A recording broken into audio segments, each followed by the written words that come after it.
Dr. Umar, right? First question I have is, so what do you believe are the primary contributing factors to the disproportionate maternal mortality rates amongst Black women?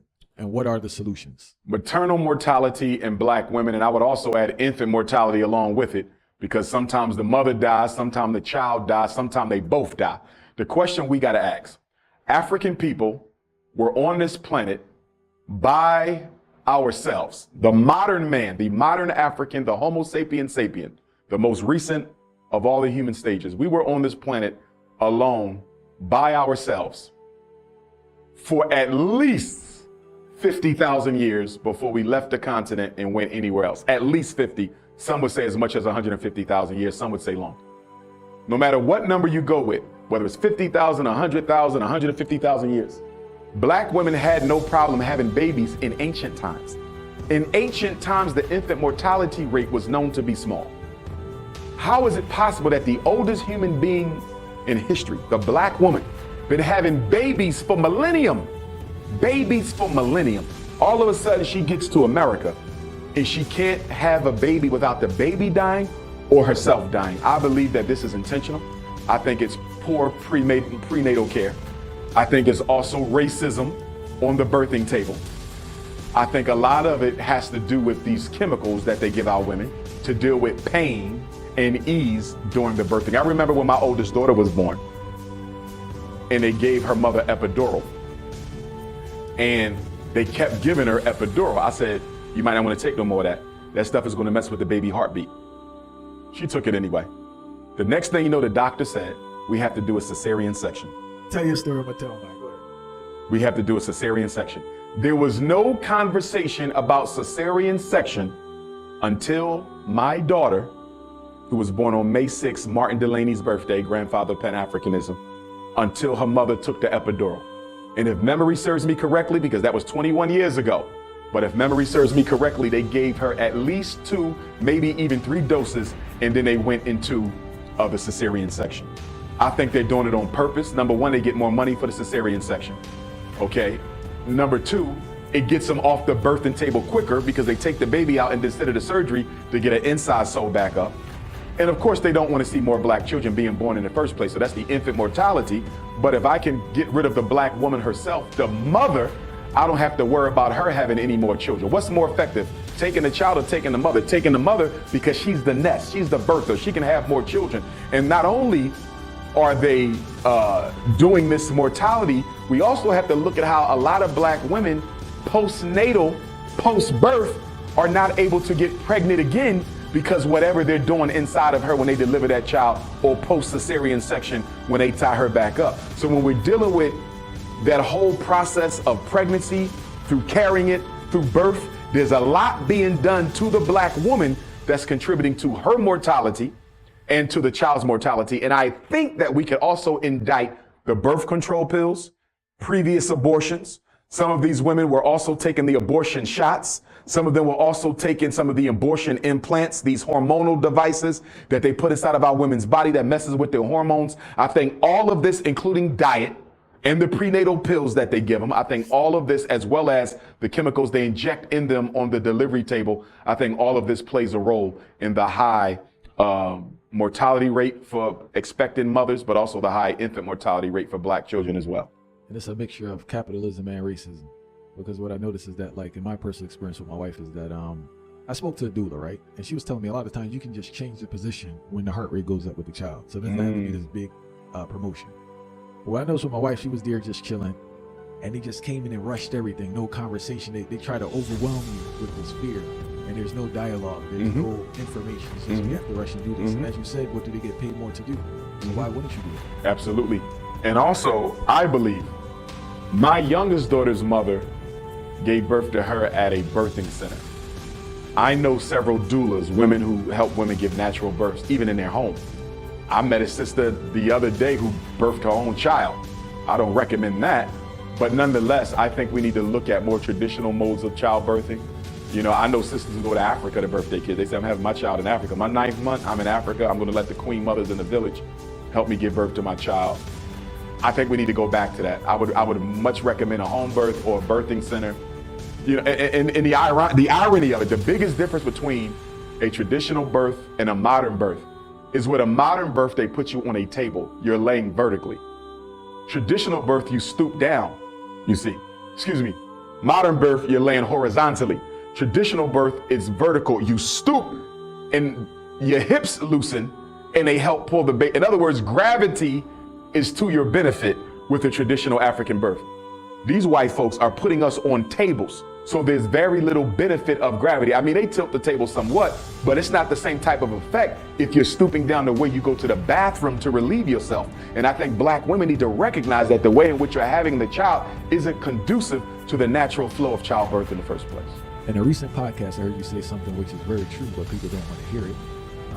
You said women who wear weaves are not at peace with themselves, right?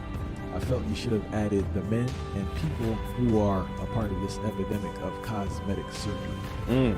A lot of times people, the big thing is the BBL, right? But we approach it from a more humorous standpoint, ha ha ha. There's nothing funny about it. When I see people with weaves, when I see people with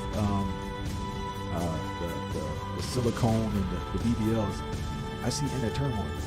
I see a lot of struggle where you are so displeased with yourself that you put yourself through the surgery. Of course, it's nothing to be joked about. I think we joke about it too much and we criticize it too much from a more comedy standpoint. And we don't see the psychological impact or the psychological turmoil, spiritual turmoil persons experiencing to do these things to themselves. I would say, as I've often said, that people who are not at peace with themselves will often try to reinvent themselves from the outside in. You can't reinvent yourself from the outside in. You have to reinvent yourself from the inside out. All this surgery, cosmetic surgery, men and women, all this wig and weave and European hair color, all of this are signs that the person wasting all this money on trying to look like a different person is not at peace with themselves. They are not happy people. You can't be. Happy people are not overly preoccupied with how they appear to others. That is a mental illness, to be that preoccupied with your physical appearance that everything else in your life takes a back seat. And my biggest concern for my sisters, and I love all of them, you know, whether they are artificial or real. Let me clarify that. I love them if they are getting surgery, not if they're changing their gender. I got an issue with the whole childhood transgender movement, but just sisters who are getting surgery to look more womanly. My concern for them is when they become elders, when you get older, you got artificial breasts, you got artificial buttocks. What is going to happen when you're 70 years old? What happens to those breasts when they get heavy and saggy? What happens to those buttocks? What happens to those packs inside your body when they begin to bust? I don't think our black women are looking down the road long enough to life after their prime when they are still going to have these artificial objects in their body. Are you going to get them surgically removed? Maybe they'll just get them surgically removed at that time, I guess. Is there any research that discusses how toxic fake breasts are after a certain amount of time? Is there any research that addresses how toxic the butt injections or the butt implants are after a certain amount of time? Do black women even know whether these things are cancerous after a certain amount of time, as we now know the fake hair to be? I'm just concerned for the long-term health of black women. And for those black women who are carrying a child, how does that affect your ability to carry your child if you got a tummy tuck, if you got liposuction, if you got a part of your stomach taken out so you can only eat so much food so you don't get overweight again? What about the baby? If you got breast injections, can you still breastfeed? If you got breast implants, can you still breastfeed? I just think a lot of this artificial making over that black women are engaging in, it's going to stop a lot of them from being effective mothers. And to be honest with you, as a mother with an artificial body to a biological daughter, what is the message you are sending your daughter at 12 and 13 when she see mom comes home with new fake breasts, fake buttocks? Are you not teaching your daughter that what she has on her body sexually is more important than anything else she has? And to me, that's the message that black girls are getting. How I look is far more important than who I am, what I think, and what I have to offer the world. I think it's a very dangerous message that's going out to men about black women. Well, what about the psychological? Well, as far as the psychological impact of it, I believe the psychological damage is already done once you get on the table. I think the psychological issues are impacted even further by the fact that after a certain amount of time, a lot of these women are not even content with the new body they have because they don't understand how the mind works. If you are not at peace with yourself, it's because of something going on inside. You transform the outside, and after the honeymoon period of the new breasts and buttocks is over, you still back to not feeling good about yourself. So now you want to go back out and get some more surgery, i.e. Little Kim. And I'm not picking on my sister, Little Kim, but from what I understand from her history, she was psychologically abused by her father. And I don't know her whole life, but I saw a documentary speaking to how Little Kim was psychologically abused by her father. And I believe that that played a big role in why she underwent so much surgery. Little Kim was beautiful. Little Kim didn't need any surgery. She was a drop dead gorgeous woman.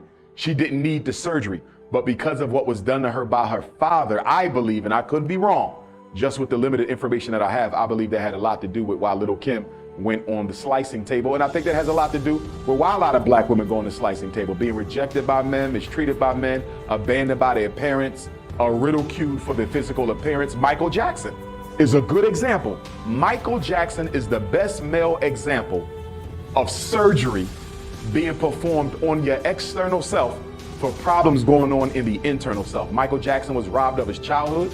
Michael Jackson was physically abused by his father. Michael Jackson often spoke of how his peers would talk about his big nose. Michael Jackson was traumatized by his own people for how he looked. And as a result of that, he desecrated himself physically. It's the same thing black women are doing. Someone made them feel insecure and unvalued as who they were. And so they're now seeking to reinvent themselves artificially on the surgeon's table. And it's a very dangerous thing to do. And we spoke about the physical, we have the psychological, and the last thing people listening need to know about is the financial burden. A lot of these surgeries are done through credit. Are done through Credit. I wasn't aware that so many surgeries are done through credit, but I tell you something I experienced recently. I was in the airport in the Dominican Republic coming back from Guadeloupe, and I didn't get a chance to venture out into the community. It was only the airport, but I had like a 4-hour layover, and every woman who passed me was voluptuous. It took me a minute to catch on, but I'm like, every woman is super. I mean, the best bodies you ever see in your life. And then it just hit me, and I text one of my female associates, and I said, where do most surgery get done? And she mentioned the Dominican Republic is one of the top destinations for the surgery, because it didn't hit me at first. I said, wait a minute, all these women are just super, the Dominican Republic, they're just born like this? Then I said, wait a minute, this might be a surgery place. And that's when I found out that it was, but a lot of them will sacrifice. They sacrifice, they put up, they save their money. A lot of them are middle-class black women who can afford it. As you said, some of them are sisters who struggle financially, and they do it through credit, or they do it through whatever they got to do to get that money up, and it's just a shame. It's just a shame that we as black people have become so spiritually famished that we now feel that we have to desecrate our bodies in order to feel better about ourselves. You see it with the childhood transgender movement, these young children. And of course, in California, sexual reassignment surgery is totally legal. You have children out here, Dwayne Wade's son and others, getting sexual surgery to reinvent themselves in the opposite sex before they even old enough to responsibly make that kind of a permanent decision for themselves. And we as black people are overlooking the fact that this childhood transgender movement, which was refueled by President Barack Obama while he was in office, is nothing other than a form of genocide and extermination. When a boy decides to get sexual reassignment surgery to become an artificial woman, he castrates himself. They remove his testicles from his scrotum. This is no different than the white man hanging the black man in Reconstruction America. We are now voluntarily castrating ourselves. When they take your testicles out of your scrotum, they can't put them back. They're never having children, ever. When the girl undergoes sexual reassignment surgery to become an artificial man, they remove her ovaries. She's never ovulating again. She's never getting pregnant. Why are we as black people allowing our children to make permanent decisions about their ability to reproduce? This is not just a decision about whether you want to be a girl or whether you want to be a boy. No, this is a decision about your capacity to reproduce yourself when you become an adult. Once they reassign you, they castrate and sterilize you. Reproduction is over, and black people, so caught up in the LGBT crusade, are not seeing the fact that this is not about LGBTQ. This is about the genocide of African people disguised as childhood transgender. And then there's another point: pedophilia. The pedophiles are active supporters of the LGBTQ movement. Why? Why do the pedophiles care about lesbians, bisexuals, homosexuals, and transgenders? If I am a pedophile, I don't want to go to jail.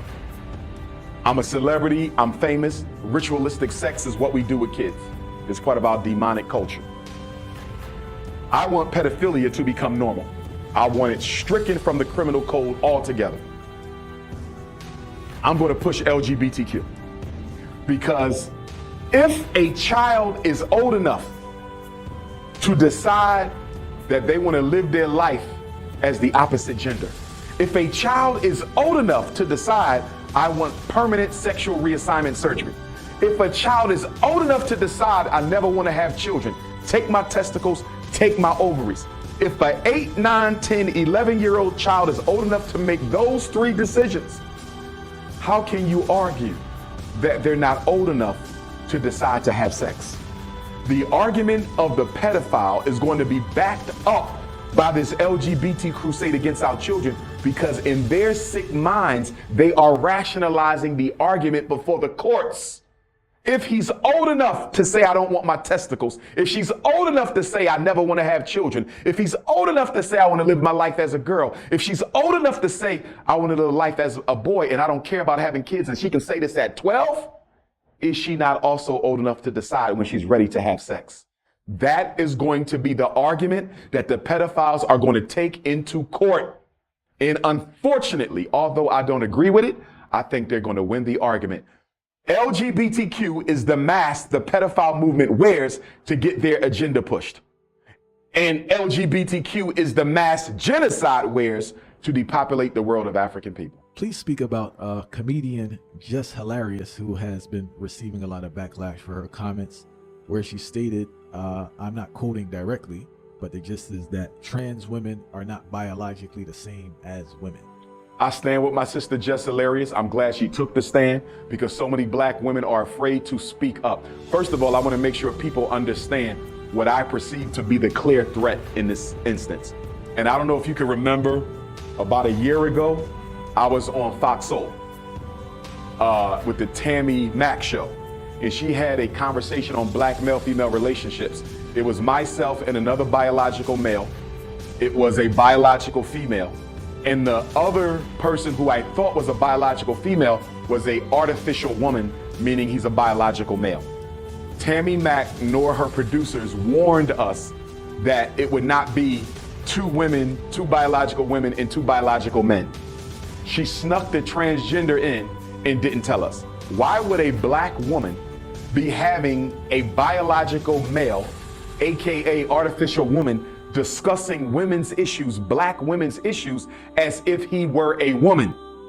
I said then that black women better stand up and speak out against this, because the American white power structure is engineering a situation where the natural voice of the biological black woman will be permanently silenced and replaced with artificial women, biological men, who will be standing in and speaking as if they're real black women. And the threat in this is the fact that what really matters to black women will never be discussed in the public forum, because the government can control the narrative of the black woman by using these biological men disguised as women. So what Just Hilarious is doing is important. It's critical that it gets done. We're not going to allow her to get canceled. She's doing the right thing. A biological man can never be a biological woman. He will never get a menses. His breast will never develop milk. He will never carry a child. Last time I checked, women have an XX chromosome. Men have an XY, if I'm not mistaken. It doesn't matter how much sexual reassignment surgery you get. You will never have a double X chromosome. Men cannot be women. They can only be made to look like them. Women cannot be men. They can only be made to look like them. But here's the difference. I don't really see biological women living as artificial men trying to speak for black men. I don't see that. I'm seeing biological men living as artificial women trying to speak for black women. And I think the reason why this agenda is in play is black women, unfortunately, not because there's anything wrong with her, but because of the oppression of black men, she's the leading political voice. The black woman is the most educated in our community. The black woman is the most financially stable in our community. So from the perspective of the white power structure, the way that they're seeing, we've already neutralized black men as much as we can for now. We now got to work on these black women who are becoming increasingly more militant and politically conscious. They see the woke black woman as a threat now. They used her to subdue the man. Now we got to subdue her. So what we're going to do is use these artificial women, these biological men disguised as black women, and we're going to let them be the mouthpiece so we can control the narrative. I hope sisters recognize how important what Just Hilarious is doing. You cannot let the white power structure silence your voice and replace you with biological men disguised as women. The last point I want to say on this issue with Just Hilarious as it relates to the racist agenda to replace the authentic biological black woman's voice with an artificial biological man's voice disguised as a black woman. Black women have to take some responsibility for this because black women, many of them, were open proponents of homosexuality. Black women thought it was cute, they thought it was funny, they have black male friends, they hang out with black gay men. The reason black women got to be held partially responsible for this transgender issue, where they want to silence their voice with an artificial woman's voice, is if you supported homosexuality as much as black women did, you allow black men to go to the edge of the diving board. Now he wants to jump off the diving board into the water. He says, I no longer want to just be gay or act as a woman. I want to live as a woman. That's the leap that was made from homosexuality to transgender. So although I'm standing in solidarity with my black queens, I need them to understand y'all helped give birth to this biological man reborn as artificial black woman phenomena that the government is now going to try to use to silence your voice. Black women helped encourage this move.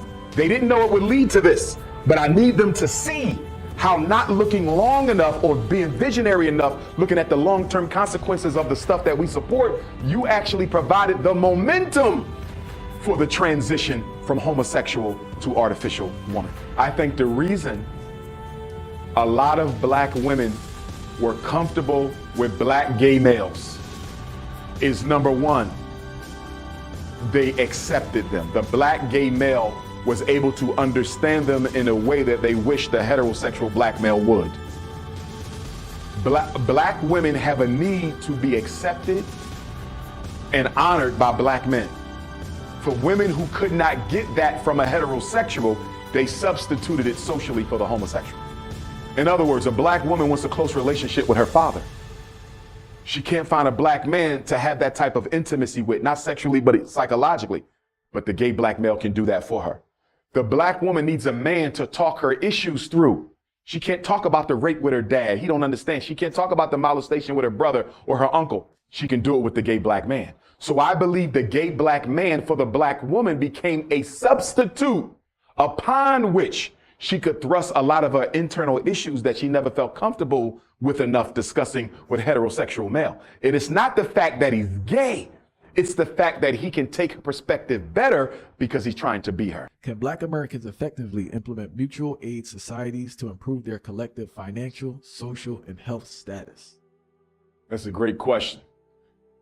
Can the American African create beneficial mutual aid societies to improve ourselves economically, politically, socially, and otherwise? Absolutely. The oldest mutual aid society in American African history was founded in Philadelphia. And it was founded by Richard Allen, the father of the AME Church, and Absalom Jones. And it was called the Free African Society. Free African Society. where blacks during the revolutionary period came together with their money and financed their cemeteries, financed care for their elders, financed schools, financed churches, financed life insurance. This is Black Wall Street before Black Wall Street. And this is during slavery. And it started in Philadelphia, but it was widespread. It went all over the country. There's nowhere you could find black people before the Garvey era, the 1920s, who did not belong to or was not benefited by black self-help organizations or mutual aid societies, as you mentioned. In fact, one of my Pan-Africanist forefathers by the name of Alexander Crummell, who is a pioneering black social worker, although he was not trained as a social worker, he was a pioneering black social worker. He was also the first black man to start a intellectual society for our community. He was the mentor to W.E.B. Du Bois, and he was one of the most pioneering and innovative black social workers we had. He went around the country helping black communities build mutual aid societies. The question we gotta ask ourselves, since we come from a history of self-help organizations going back to the 1700s and Richard Allen and Absalom Jones, why don't we have any today? Where are the mutual aid societies today? Because the black church is no longer a mutual aid society, even though many of the mutual aid societies began in the black church. Think about it.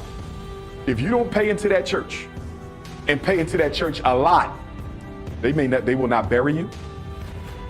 A lot of churches have no life insurance programs. A lot of churches have no program for the homeless. Churches used to give out food if you were hungry. A lot of churches don't even do that anymore. So the black church has completely failed us. But even going outside of the black church, you will see a lot of mutual aid societies because black people have gotten comfortable with government handouts. And I believe that it was an intentional strategy of the government to create the New Deal and other social service programs, which they copied from the black community, like free breakfast and free medical care that the Black Panther Party partially engineered, picking up from where Marcus Garvey, the Honorable Marcus Garvey, left off. I think the government deliberately overtook the social service programs so black people would get dependent on the government, no longer self-sufficient, so they could control our destiny in our communities. If we still had mutual aid societies, I'm not sure there's black poverty at all. And if there was, it would definitely be much more manageable than it is now. One of the things I want to do, once the Frederick Douglass Marcus Garvey Academy is done, we're going to start a self-help society, a mutual aid society, because there's so much we can do as a people on our own and by ourselves. And we need to get back to that Marcus Garvey, Richard Allen,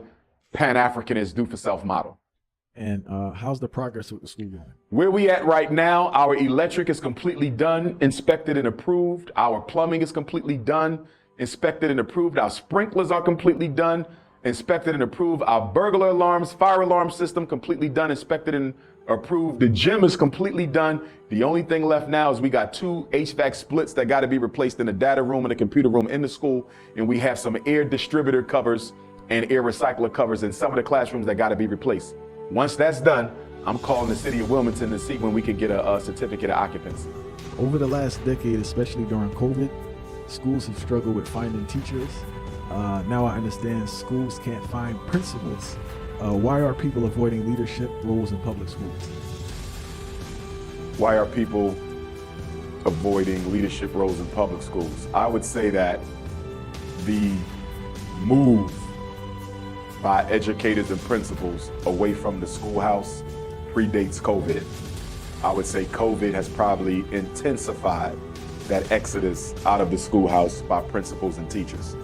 I also think during the COVID quarantine period, so many opportunities arose for educators to become homeschoolers themselves, that a lot of them saw that they could make more money homeschooling 5 or 6 children in their basement than they could being a full-time teacher in a public school. We also have to keep in mind that a lot of educators are not original educators. They came to the schoolhouse out of a need for employment.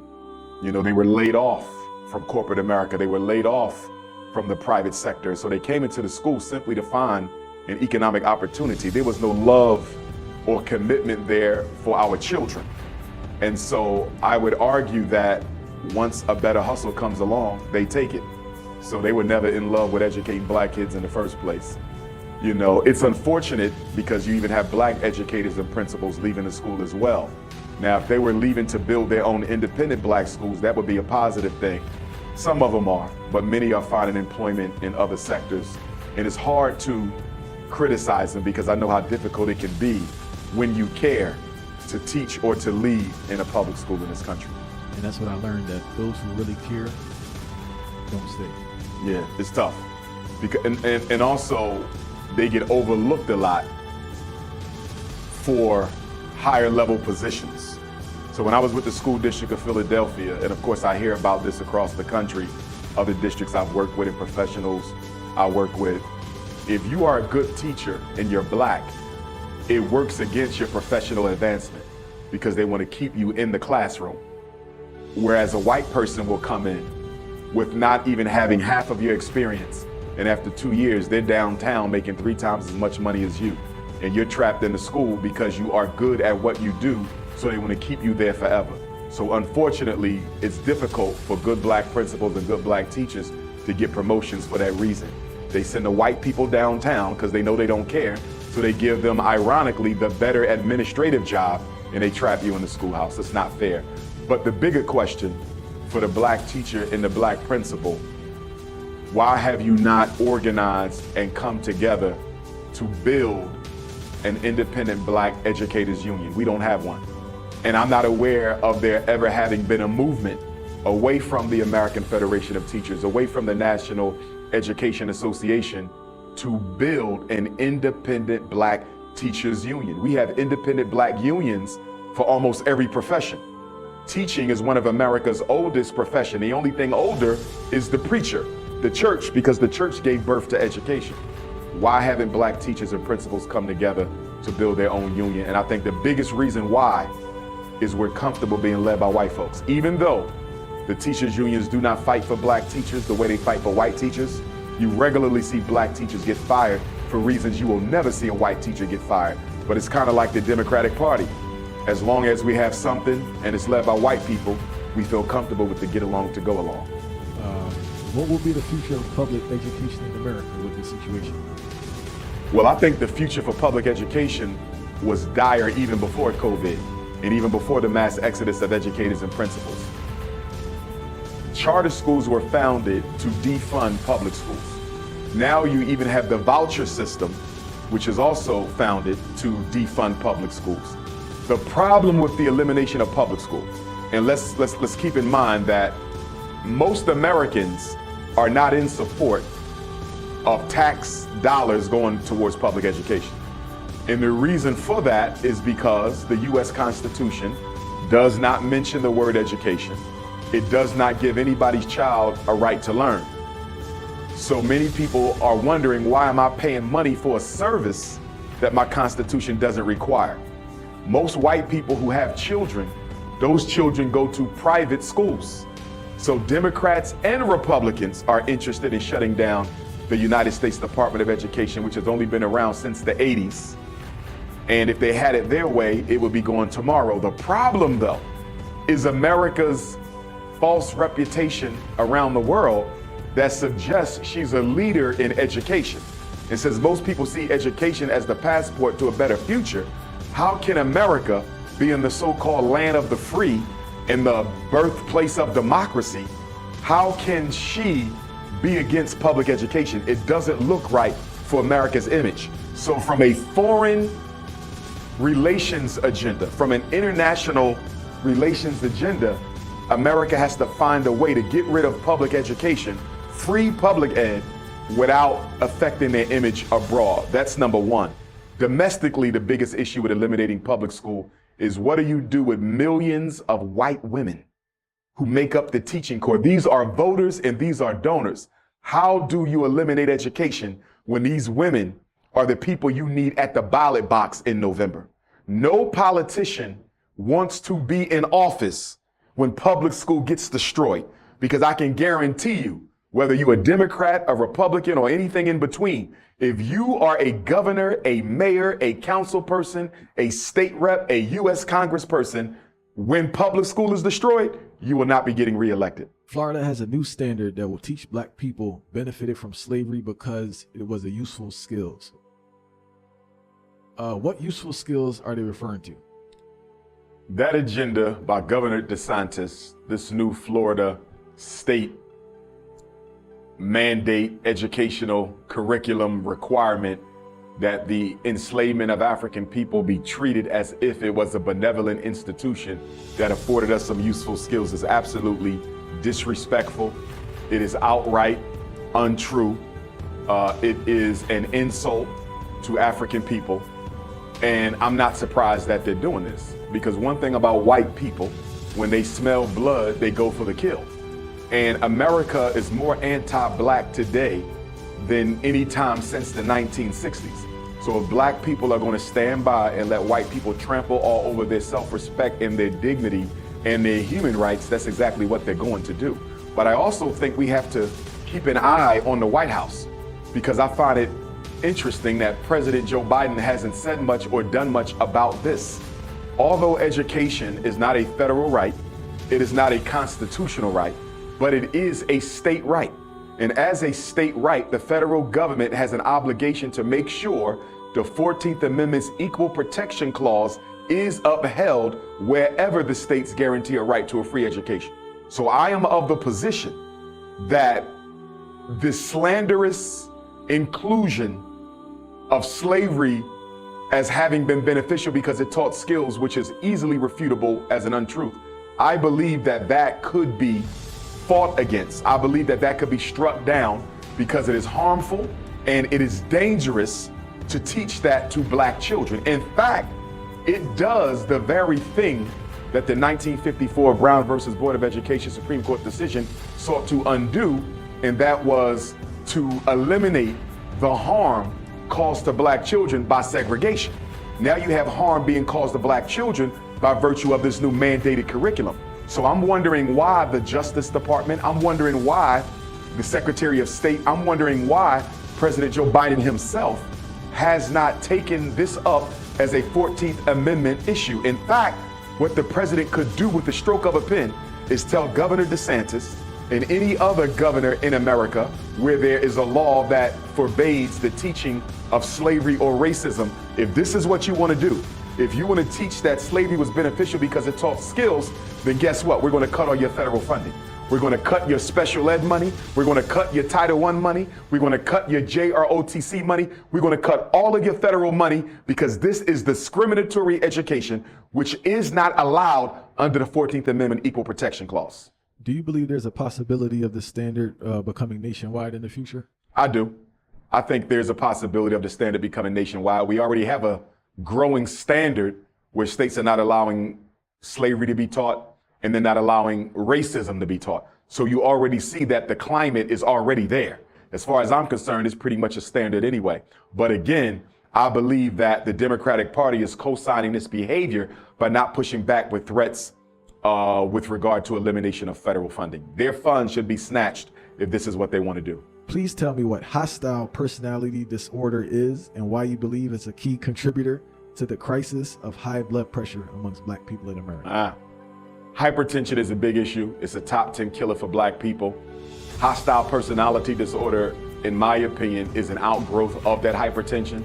And it speaks to the tension and the anger and the negativity that and hostility that black people have towards one another.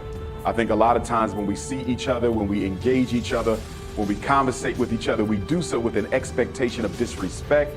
We do so with an expectation of disagreement. We do so with an expectation of confrontation. So when black people disagree with each other, automatically our blood begins to boil, our pressure begins to rise, because that environment is one that we've seen so many times lead to conflict and casualty.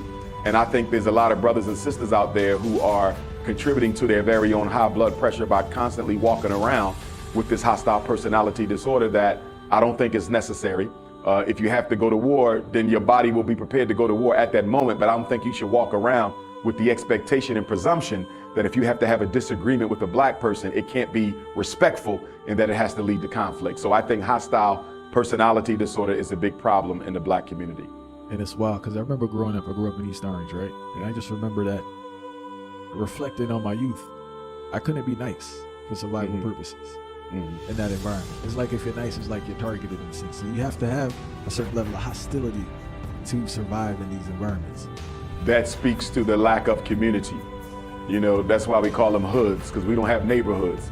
If we had a neighborhood, you can be yourself. If we had a neighborhood, you can be at peace with people. You can wear your real skin, your real personality, your real disposition. But I see this in the schools with the children, where the nicest of children have to act tough. They have to act hostile. They have to act like they're big and bad, because if I don't, somebody may try me. So we do have an issue in society in general, but particularly in our community, because that's what we're speaking of, where black people, children in particular, feel like I gotta act like I'm tougher than leather so nobody will bother me. And I think that's a shame, because that also contributes to the release of cortisol and other hormones in the body that contribute to high blood pressure, weakened immune systems, and all types of other issues. That anger, that low-grade contextual anger and anxiety that black people carry with them on a regular basis, I believe is an underrated contributor to the disease culture we have, the cancer culture that we have, and of course the negative interactions and relationship culture that we have as well.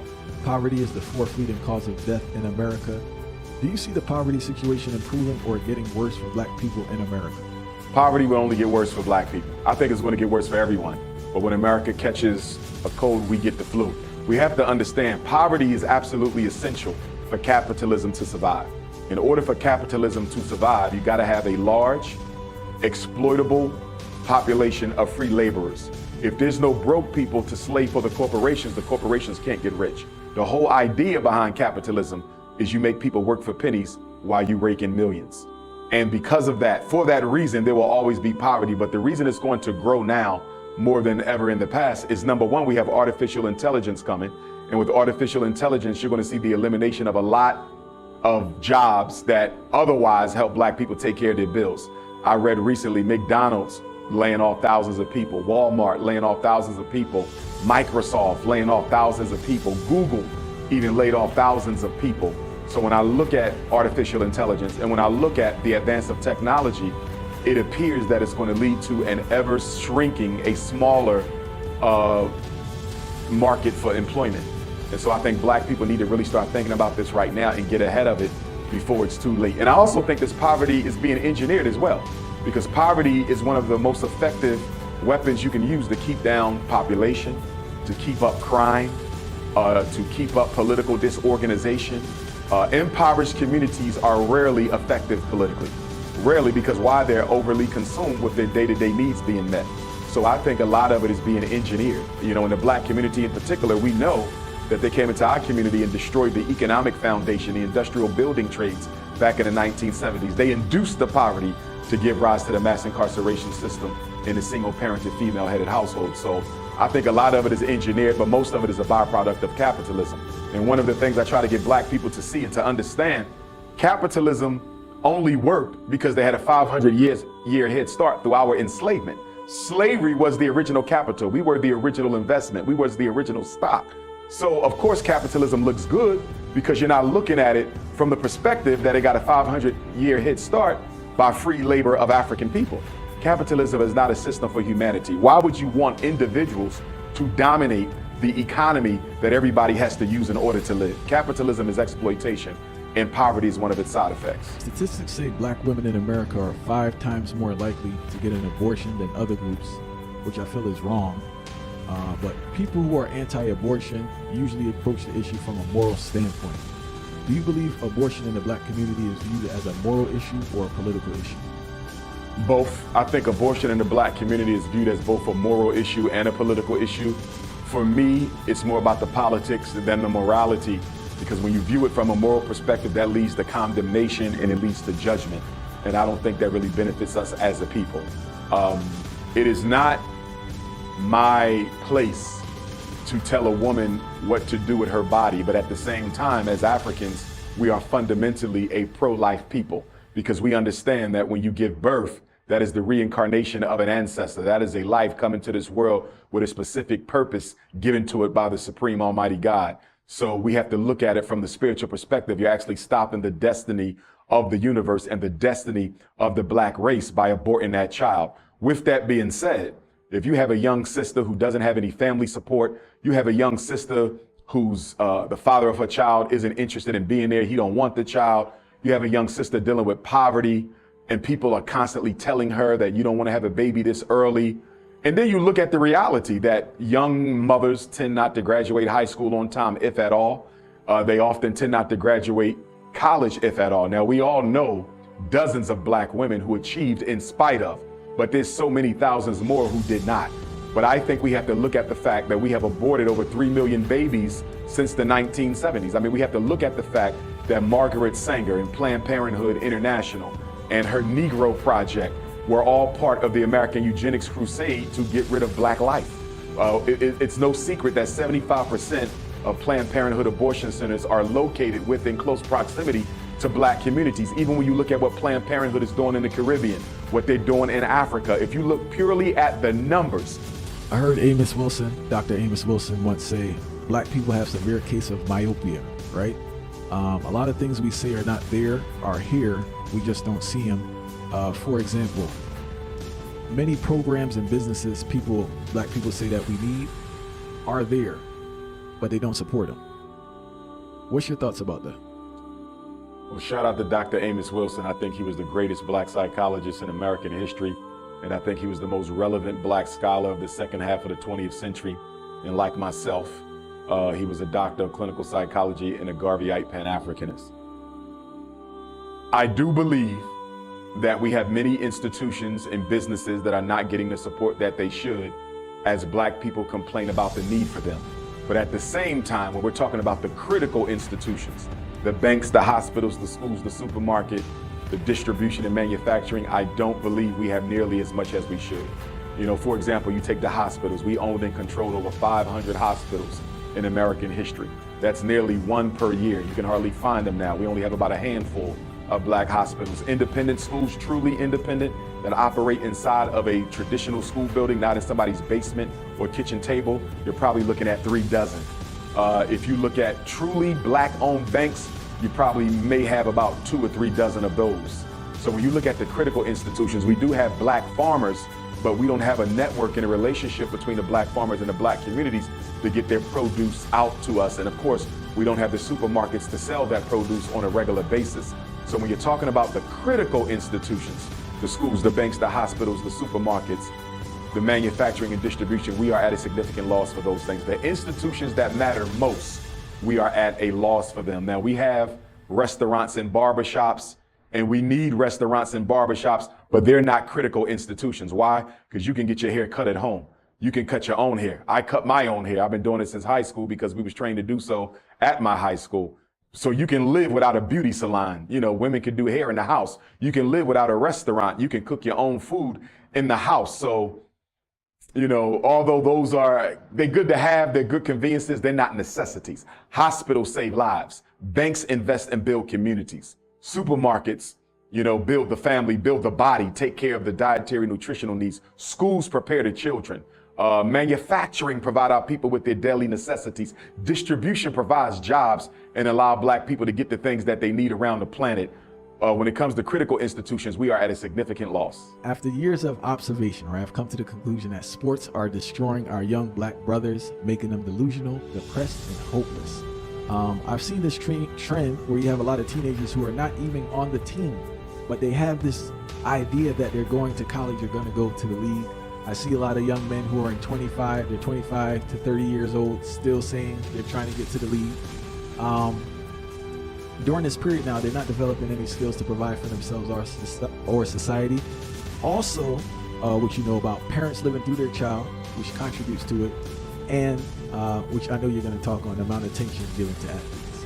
What are your views about the relationship with sports in the black community? I think that sports are overemphasized in the black community. And I think this ties into a legacy coming from slavery, where black men and black women our worth was determined on our physical attributes.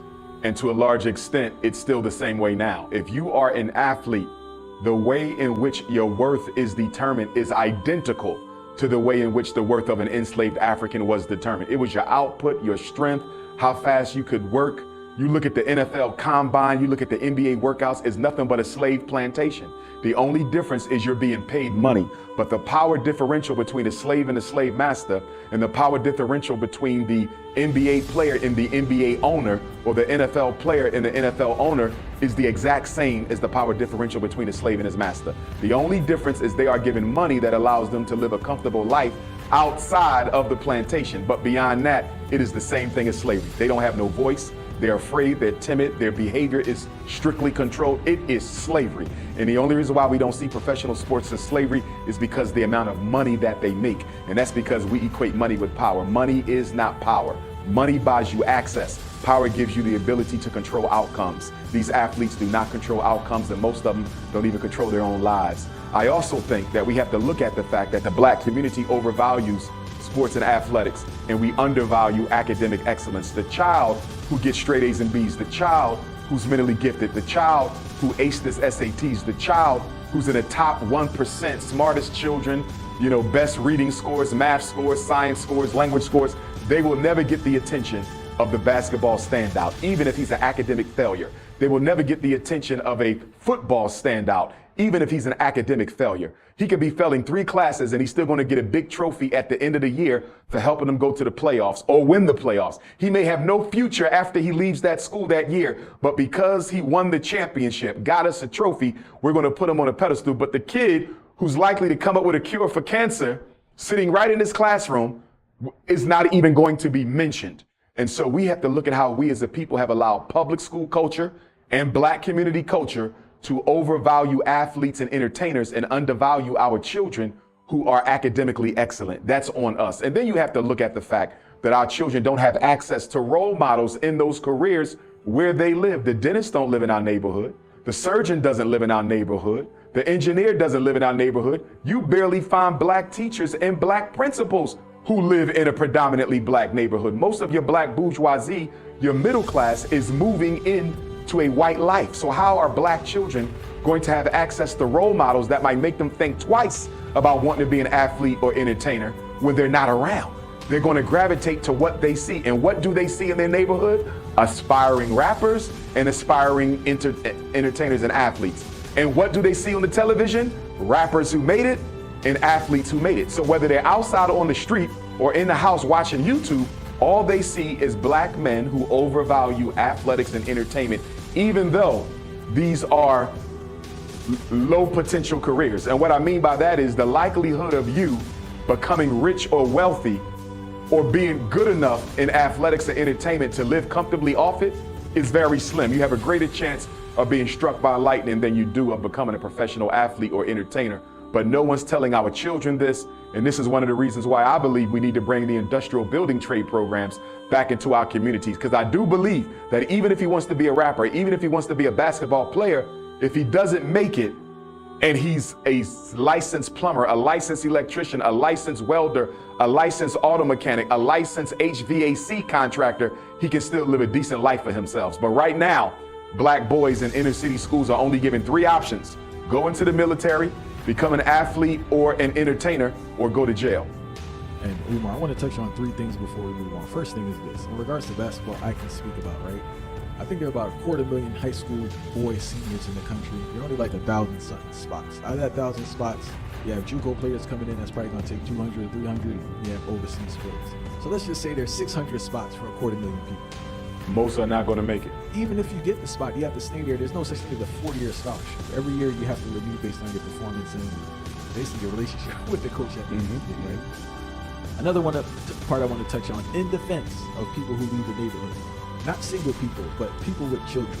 They want to put their children in a different environment. That's why it's kind of hard to stay, especially if you have, because I have conversations with my peers about this. It's a hard decision to make. Do I want my child to grow up in the environment I grew up in, or do I want my child to grow up in another environment? There are pros and cons to both. Because if they don't grow up in my environment, they're missing out on stuff, but at the same time, they're not being exposed to stuff.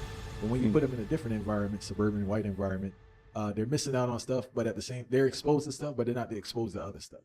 So it's like a two-edged sword in a sense, you know? Here's what I would say. If I had to make the decision between, and I'm going to start with school and go to community, but if I had to make the decision between putting my child in a white private school versus a black inner city school, I would probably go with the black inner city school. The academics are going to suffer, but I can supplement that myself at home. But if I put my child in a white suburban school and they destroy my child's self-esteem, he or she may never recover. And I've actually seen this happen as a school psychologist, where the self-esteem and the self-belief and the concept of our children were destroyed in a year's time at a white private school, and sometimes the children never recover. So for me, I think it is safer from a psychological perspective for them to remain in the hood versus go into the suburbs. Now, in terms of safety of my family, it is a tough decision.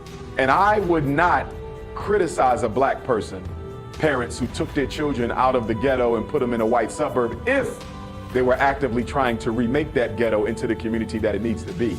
My issue is not so much about where you raise your children as it is about what is your commitment to creating the thriving black communities that we need. To move out and turn your back on the black community, that's an insult.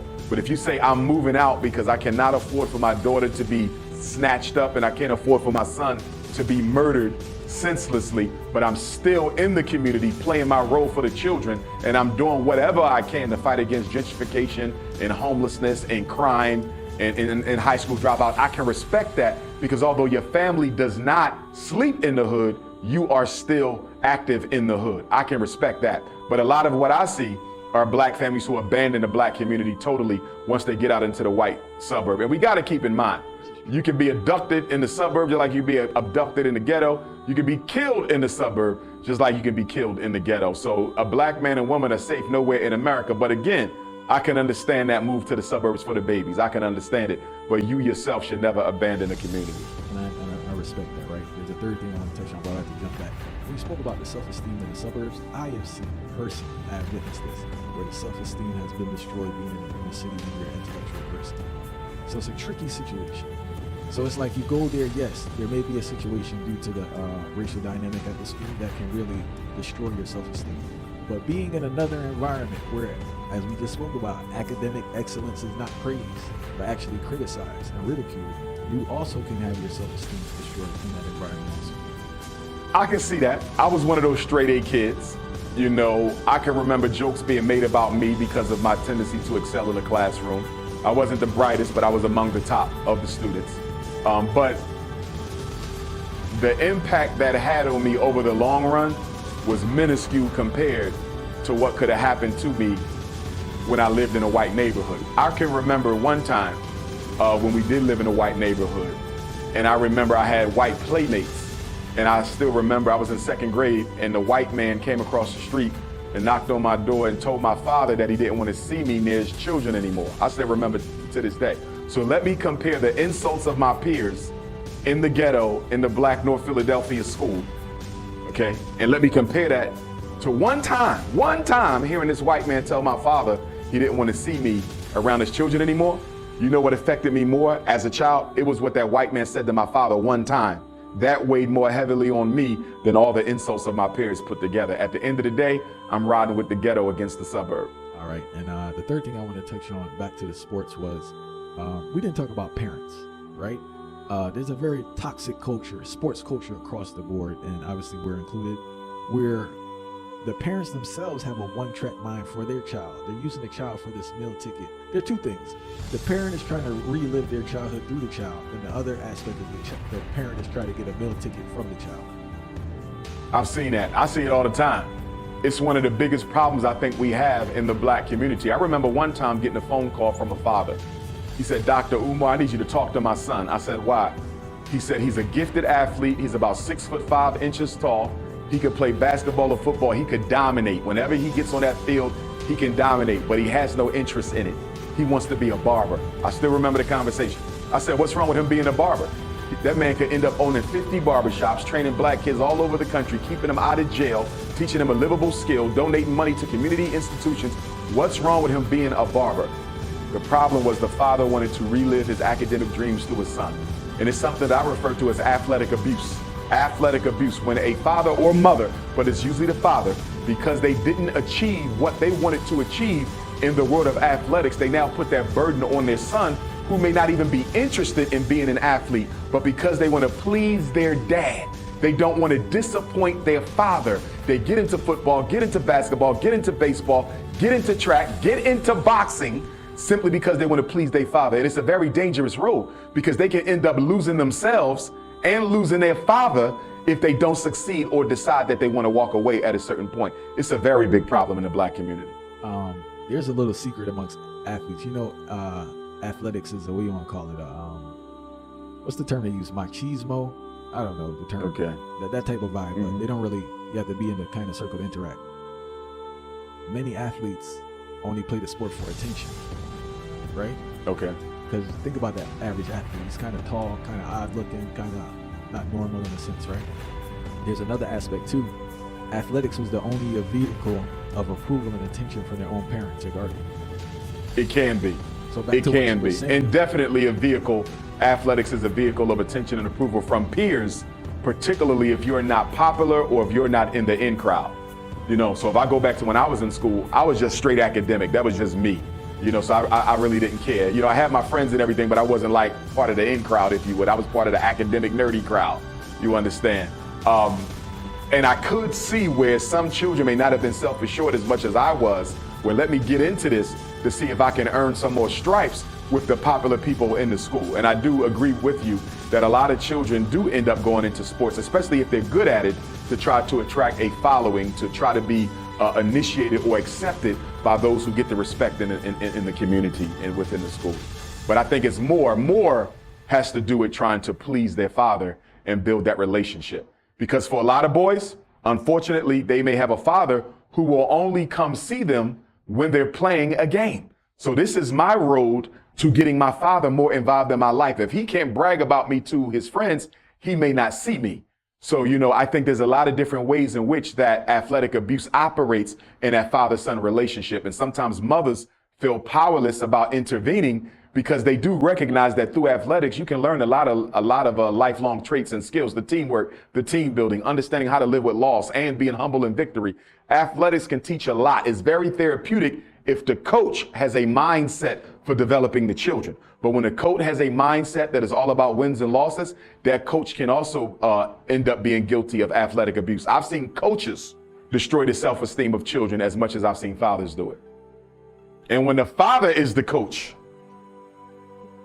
if I could be in charge, fathers could not coach their own sons unless they had a psychological evaluation. It was deemed healthy enough to do it, because there's nothing more tyrannical than to be an athlete with a narcissistic father as your coach who you got to go home with. Nothing is more tyrannical. We recently interviewed a brilliant brother named Lawrence Iger who spoke about the issue amongst black elders across all industries and walks of life, not passing the baton to the younger generation, which has led to stagnation of growth and a discouragement and resentment amongst the younger generation. Have you witnessed this? I have. The black community suffers from a lack of intergenerational transfer of power.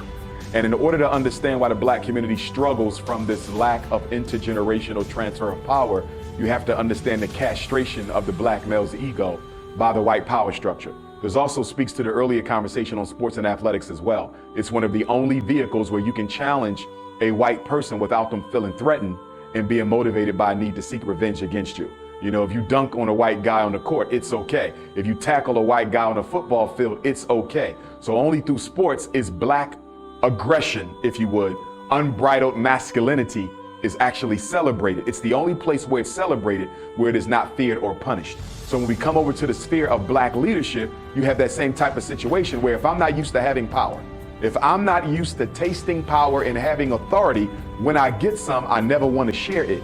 We have to realize that most black men have suffered from some form of psychological castration at the hands of the white power structure. We are not allowed to maximize our God-given intellectual talents. As a result of that, when we come into the black community and we become preachers or leaders, we can get so intoxicated with that authority that we never want to share it or pass it down. That's why you see so many black elders in leadership positions. Not to say that we should ever throw our elders away. As the quote goes, we need elders for wisdom, young men for war. So you don't toss the elders aside. We continue to drink from their wisdom as the black men go out into war. We need the elders to coach us through that battle. So they are never to be discarded. But in our community, we have a situation where the elders are still the leaders. 80 years old, I'm the newly elected president. 75 years old, I'm the newly elected president. 90 years old, I'm still the face of my organization. Why hasn't this been passed down yet? Elders are not interested in going to jail. They're not interested in being martyrs. They no longer attract the energy and the attention of the youth. So why does the black community have so many elders? Because black men are drunk on power. It is a problem that we have had for at least the last 60 or 70 years. Why do you have a million churches? It's not because everybody's in love with Jesus. Why do you have a million masjids? It's not because everybody's in love with Muhammad. The problem is when that 25-year-old pastor comes back to the church after seminary, he's ready to get a couple sermons on Sunday. But the senior pastor, who's 60, 70 years old, no, young man, wait your turn. But you can't let me do one, just one? No, this is my church. I built this church. My grandfather gave me this church. His grandfather gave me this church. The same thing with our community-based organizations. So the young man gets tired of waiting. He leaves, starts his own church. And here's the irony and the paradox. When he gets to be 60, he's going to do exactly to the next young man what his pastor did to him. This is why we have old people running all the civil rights organizations, old people running most of the religious organizations in our community. We do not believe in training the youth because we don't want to be surpassed by the youth. And there's another aspect to it we need to touch on, is the fact that sharing of information. It's like people purposely withhold information for the younger generation. Yes. And they criticize them for their lack of information. Yes, I've seen it. You see it in the black consciousness community, where brothers don't necessarily want to share what they know because what they know is their egotistical claim to fame. So if I normalize this information, I'm no longer special. And that's how you can tell who's really sincere about the freedom struggle and who's not. So if I look at my work, I give it all out. I'm going to teach you everything that I know so you can take this and teach it to the next generation. It's not about being special, it's about being effective. But we got to keep in mind, black men and black women come into the black consciousness community or the community grassroots struggle for personal reasons, not community reasons. Okay, people start churches not because they want to help people, not most of the time, they do it because they want to help themselves. You see that, and when you are serving your ego and you're not serving the people, it will show. Because if you're serving the people, if someone better than you comes along, you will gladly include them. You may not pass the baton, but they have a seat at your table now because the people can benefit from this young man and this young woman if you're serving the people. But if you're serving your ego and you are in this primarily to be worshiped and celebrated and adored, anyone with a stronger skill set than you is automatically a threat and they become the enemy. And you've seen this through history.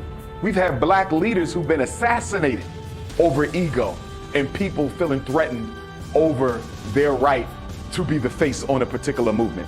Not only in America, you've seen this in Africa, you've seen it in the Caribbean islands, where the understudy or the next in line takes out the leader because they're tired of waiting and they want to be next. So, you know, that ego of the black man is something that has to be studied. And I think that those of us who are in leadership positions, we have to guard against it within our own person. And then we also have to guard against it around the people who are around us. I know for me, the brothers who I work with, I'm always studying them to see whether or not they are here for the people or whether they are here because they want power and authority. You should only be here because you want what's best for black people. Abraham Lincoln, and I'm not a fan, he was a racist, but Abraham Lincoln said something that I do agree with. And he said, quote, anybody can withstand adversity. He said, that's not the true measure of a man. He said, the true measure of a man is whether or not they know how to effectively use power. He said, give a man power, and that's when you really see what his true character and integrity are. Is it realistic to expect a politician to do things for an unorganized group, I'm not saying organized group, an organized group, that has not funded their campaigns? Is it realistic to expect politicians to do something beneficial for a disorganized constituency? I have two answers. On the one hand, I would say yes, because if you are a sincere freedom fighter for your people, If you really sought office to improve the conditions of African people, whether they are organized or disorganized, you should struggle for them. You know, I look at Dr. King, I look at Malcolm. They were not politicians, but they struggled for their people.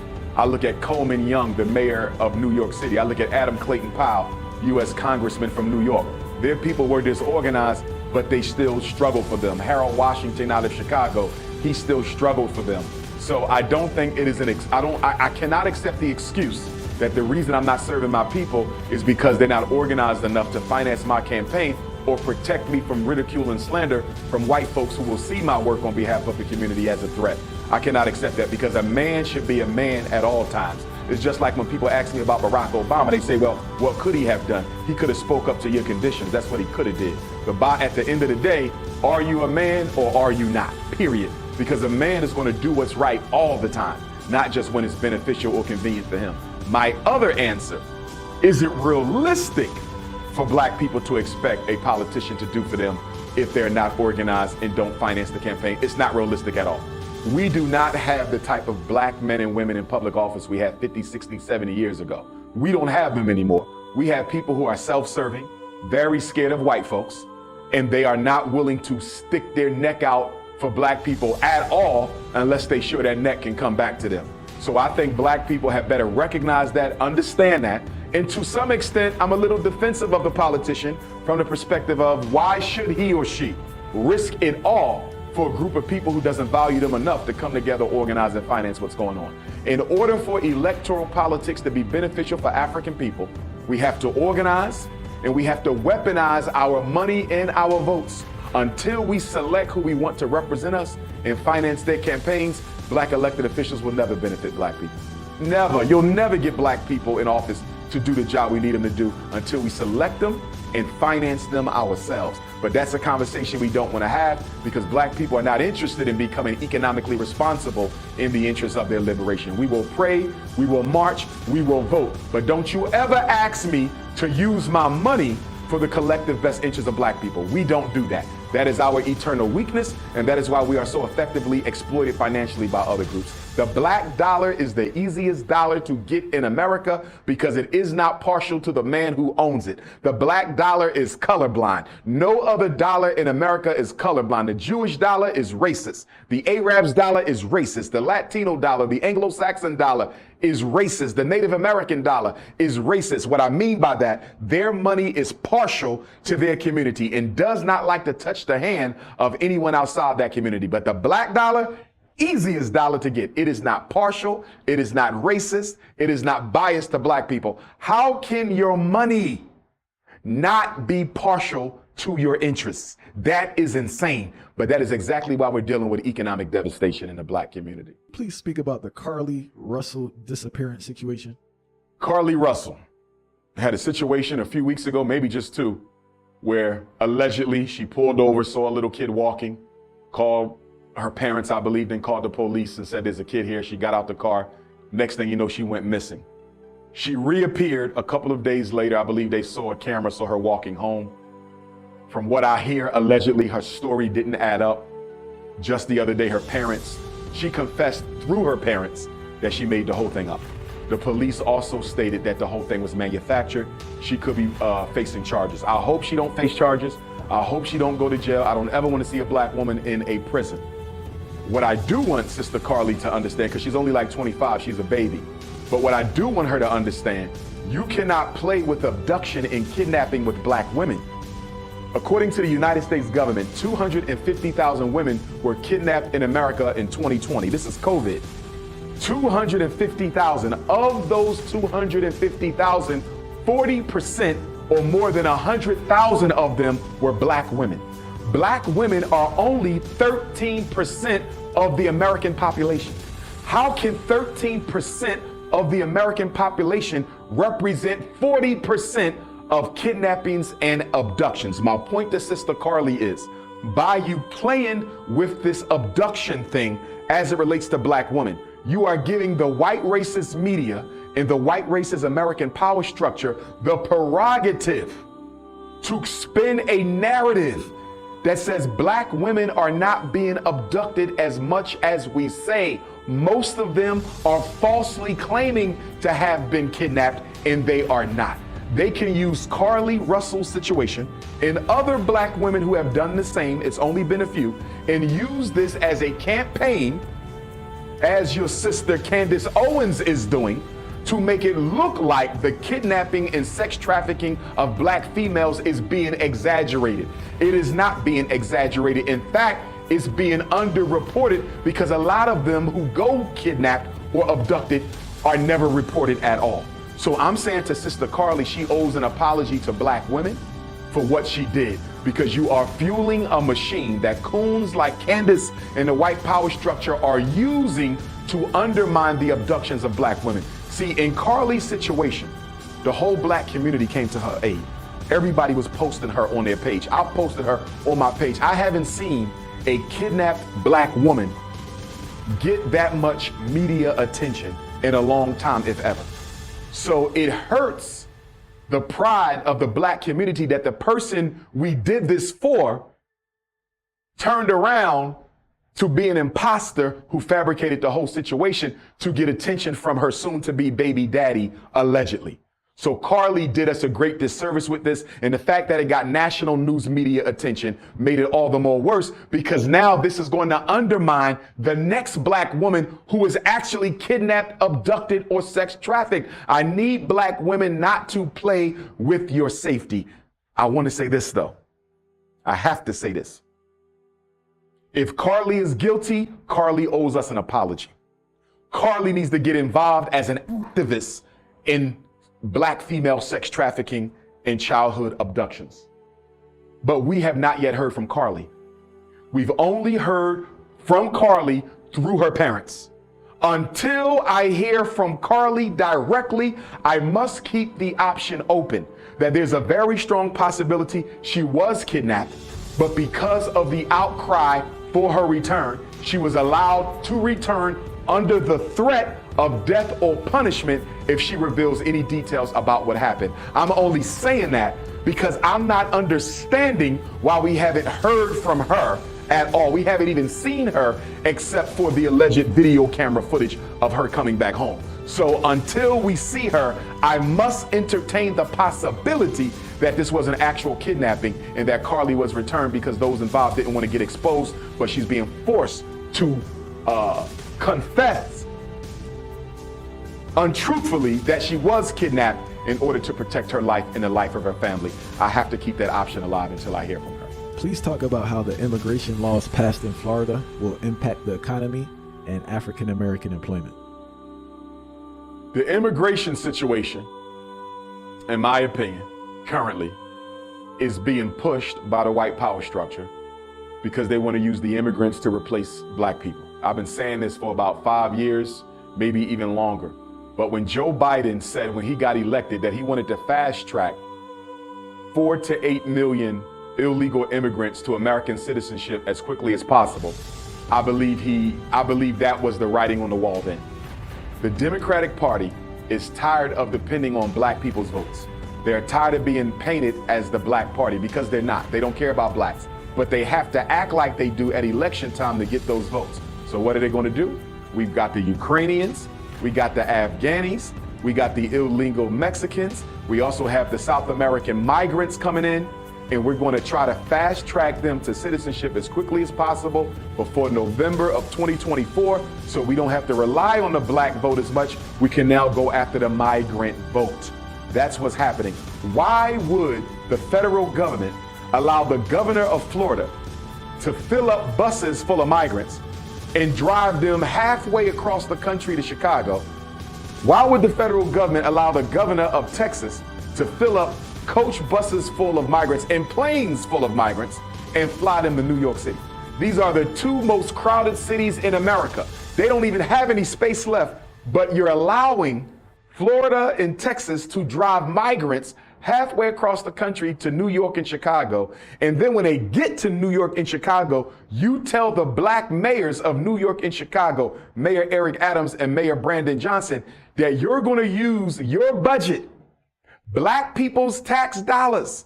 You're going to use that money to find emergency housing, medical care, shelter, and social services for these people. The homelessness rate in America is the highest it's been since the 60s. There are at least 30,000 homeless blacks in New York. There's at least 20,000 homeless blacks in Chicago. Gotta mention Philly, bro. Philadelphia leads the nation, percentage-wise in Philadelphia, leads the nation in homelessness. But we don't have the migrant crisis yet as bad. We have migrants, but it's not as bad as Chicago and New York. Is it a coincidence that they're sending all these migrants to these two congested cities because these are the two biggest black voter blocks in the country? They're the two most socially and politically conscious black groups in the country. And because we don't want to answer to black people and we don't want to be accountable to black people, we're going to liquidate the Negroes out of New York and Chicago and turn these cities into migrant centers. That is exactly what they are doing. The same schools that they said they could not afford to operate in Chicago are operating now as 24-hour homeless shelters for migrants. If you didn't have the money to operate this school from 8 a.m. to 3 p.m., how did you find the money overnight to operate the school 24 hours a day as a migrant shelter? Totally unacceptable. Also recently, can you speak about the situation where the judge dismissed the case for the Tulsa reparations? Yes, a couple of weeks ago, the oldest living survivors of the 1921 Tulsa race riot had their petition for reparations thrown out in Oklahoma. 3 points I want to make on this. Number one, this was an insult to African people everywhere. It was an insult to our ancestors who were murdered in Tulsa during the Black Wall Street Massacre of May 1921. And it was an insult to those elders who are still living 100 years after that situation took place to not get any form of restitution for themselves or their ancestors. 3 points. Point number one, the reparations movement is gaining momentum. It's gaining momentum. Because it's gaining momentum, the government doesn't want to feed it in any way by acknowledging reparations for any of the massacres that took place in American history. In other words, slavery was the biggest massacre. That may one day see the Supreme Court. Reparations for African people may one day see the Supreme Court. If we give reparations to Tulsa, or reparations to Rosewood, or reparations to Wilmington, North Carolina, or reparations to Charleston, South Carolina, for those Black Wall Streets that we destroyed, are we not setting a legal precedent upon which an argument for reparations for slavery could be made to American Africans living in this country? I believe a decision was made at the top of the power structure that that case had to be thrown out. Because if they get reparations for what we did to them in Tulsa, we're going to have to give reparations to black people for what we did to them in slavery. That's number one. Number two, I think it is also a test to see how Black America reacts. They want to see how we react to Tulsa to gauge our seriousness on how we would respond if they strike down reparations in America. Because I believe there's a strong chance they're going to strike it down for black folks. So they want to get a gauge on our reaction to how we would respond if they say we're not giving out any reparations. Because there was a poll that went out, and the poll that went out, it's a couple months ago, they polled different Americans on their views on reparations for slavery. Latinos, Arabs, they went to everybody. Most people are not for it. Most people, Latinos are not for it. Asians, no, very few people support reparations for blacks, which makes sense because they don't value black life. But from where I'm sitting, why are you asking Chinese what they think about the slavery you put me through? Why are you asking Arabs and East Indians and Latinos who were not enslaved in America what they think about this? This is between the U.S. government and African people. This does not involve Chinese, Arabs, Jews, or any, well, Jews it does because they participated, but it doesn't involve Chinese, Arabs, East Indians, Latinos, Mexicans, or nobody else. Why are you asking them? You know why they're asking them? America wants to make sure the immigrants are on their side. So when they say we're not giving black people reparations for slavery, it'll look like it's a national decision that this would not be good for the country. And I believe Tulsa was just the first step towards the U.S. government striking down the fight for reparations. I believe reparations is going to end up in front of the Supreme Court, and more effectively, I think it may need to end up at the International Criminal Court of Justice, the Geneva Convention, and on the main floor of the United Nations. I don't think it ends in America. In regards to reparations, right? I've heard a lot of different conversations and perspectives, but people fail to speak a lot about education. People need to be educated collectively as a culture to what to do with land or money. Financial illiteracy is the Achilles heel of our people. So I think that in preparation for receiving any form of reparations, we need to like start an educational program in regards to what to do with the money collectively, not from an individual standpoint. Yes, indeed. I agree. I agree that there needs to be financial literacy, but I also agree that there's a few things that need to take place even before that. Number one, how do you give reparations to a disorganized people? How do you give reparations to a disorganized people? Until we come together and choose the group that we want to advocate for this and disseminate this, I don't think it needs to be given out. Number two, who decided that reparations will be given to individuals? Who decided that? Reparations is for the repair of African people. It's not for people to pay their bills. It's not a stimulus check. It's not a tax return. It is for repair. Can you say that one more time? I think people view reparations as an individual check to your household to do as you please. Slavery was done to a group of people, a race of people. Reparations is designed to address the harm and damage done to the group. Reparations is not a dissemination of 50 million individual checks so you can go spend the money as you choose. If you do that, we get nothing from it because we are too disorganized. Who believes for 1 minute that every individual black person gets a check and we are going to bring them checks back together again to solve our problems? That's not going to happen. First of all, if you believe that we're going to use the money as a group, why would you need an individual check in the first place? So in my opinion, this idea that every black person gets a slice of the money is sabotage in and of itself to make sure the reparations is never used for anything good. That's why I have went on the record to say, and I'm going to say it again now, I believe in reparations. I support reparations. Pan-Africanists, we gave birth to the movement anyway. This didn't hop up yesterday with the YouTube people. This is as old as Pan-Africanism.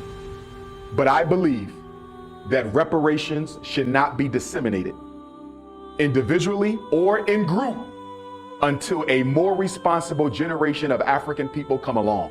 I have very little faith in those of us in this country right now. I have very little faith that those of us in this country right now would use this restitution package in a way that would maximize its benefit to the generation alive now and future generations still to come. Remember, reparations is not just for us alive. It's for the ancestors. What do we do for their legacy? What do we do for their memory?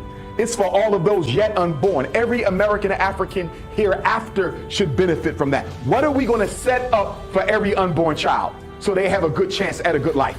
Do they all get this? Do they all get a house? Do they all get land? Every African child born from now into perpetuity will get 100 acres, 40 acres, 20 acres. I haven't heard a single conversation on what we're going to do for the unborn with this reparations package. To me, it seems like Negroes think that all of this is for us alive. We so special. It ain't about the ancestors. It's not about the unborn. It's for those of us alive. I disagree with that. I disagree with individual checks. And I believe the reparations, although we can continue to agitate and advocate for it, it should not be disseminated until a more responsible group of American Africans are here to accept it and use it in a responsible manner. Maybe our grandchildren, maybe our great-grandchildren, but you're talking about the Negroes right now in the second decade of the 21st century? Hell no. And the other point I want to say on this, very little attention is being paid to the mental costs of slavery. All right, I was just beyond the. What about the psychological damage? Why are we not quantifying the psychological damage? 243 years of unpaid labor with cost of living adjustments. That'd be a nice piece of change. But what about the psychological damage? The reason we even want reparations today is for what? The psychological damage. Why we snow bunny hopping? Why we killing each other? Why black women desecrating their bodies? Why black boys only want to be athletes? Why do our children still see black as ugly? Why we don't have our own banks, our own schools, our own supermarkets, our own hospitals, our own distribution, our own manufacture? Is because of the damage done here, not the field labor. That ain't nothing. It's the psychological. Also, I don't hear enough attention being paid to land. I'm hearing money. Money is a trap. The worst thing we could do is accept a cash payout. And why? The American dollar doesn't have a mineral equivalent. It was taken off the gold standard decades ago. How do you allow someone to pay for the worst human crime in history with money that has no mineral value? Does that make it the worst crime in human history is going to be paid for by money that has no mineral value? Do you know what that means? He can give us, hypothetically, I'm gonna give y'all $20 trillion. Don't you know tomorrow he can drop the price of the dollar through inflation? So what was 20 trillion is only worth 10. Another year we're gonna drop it again. Now you worth 500 million and drop it again. Just through inflation, he can reduce the value of his worthless paper dollar. Why are we even having a conversation about money? Now, some people got upset. They said, Dr. Umar, what's wrong with us having some money? My brother, if the reparations demand list is what it should be, you should be able to earn your own money. I want land. I want resources. I want control of certain assets. I want certain rights and privileges that nobody else got. If I'm getting what I want, I don't need money because I can get money from all of this that I have. For example, black people, 60% of us are largely congregated in 10 states: California, Michigan, Illinois, Texas, Florida, New Jersey, Virginia. It's 10, and they're all seaboarding. Why not say for the 10 states where we predominate, we control the seaboard, we control the import to export, we get a tax on everything coming in and come out? Why not take possession of the main apparatuses in those states where we predominate? I've heard no conversation about that. What about America's natural resources? America has gold, America has oil, America has water, America has hydroelectric, America has all kinds of natural resources. We should get a 25% cut, if not more, of all that permanently. The reason you don't want money for reparations is money runs out, but the benefit of slavery to America never runs out. So why would I take a non-renewable asset for an asset that will never expire? Why would I do that? So I don't think we're thinking deeply enough about this. I think a lot of black people just want some money. And here's my other point. On top of the fact that we should get control of all black music, we should get control of all black inventions. Hands down, we should get control of it. We should also make the American white power structure build all the institutions we need, and we will simply run it. Make them build the hospitals, make them build the school, the physical structure, make them build black Wall Streets all over the country that we will run with the money we will make from all of the land and the assets and the wealth that we will get. I don't think we're thinking deep enough. Race lineage-based reparations is a trap. Most reparations advocates in America, they say we don't want we don't want African immigrants to get any of our money, which is interesting because we give the Koreans $30 billion a year and ain't nobody complaining. Look at all the money we give to the Jews and the Arabs. Nobody's complaining about all the money we give to these non-African groups, but we're so focused on the African immigrant getting a penny of this reparation settlement that they have went to a lineage-based reparations proposal. Slave lineage. In other words, you have to prove that you was enslaved, your ancestor, to get some. I disagree with it. I would rather go with race. I don't care if a few Africans get money, they still my family. Why do I support race-based instead of slave lineage-based? There's white people in this country. At least 25% of white Americans say that they have African ancestry from the plantations in America. Do you know what that means? If you say reparations is for those who have a lineage to slavery, what you gonna do when all the white folks pop up there? Because guess what? You got white folks who great-great-great-grandfather was a slave master, who raped his great-great-great-grandmother on the plantation, a black woman, and that baby came out so light intergenerationally that that baby was able to pass as a white person. And guess what? That white kid is actually a quarter black or 1/8 black from the plantation, and they can prove it because they got the documentation that my great-great-great-great-grandmother Bessie on the plantation is my grandma, and here's the lineage. Where's my money at? If you go with lineage, you automatically bring in millions of white folk who far outnumber the 3 million African immigrants that you hate so much and want to exclude. Lineage-based reparations is a trap that will allow white folks to benefit from reparations as much as we do. Go to race-based. If you're not black, you can't get it. You can't say lineage. Too many white people have lineage in American slavery. It's a trap.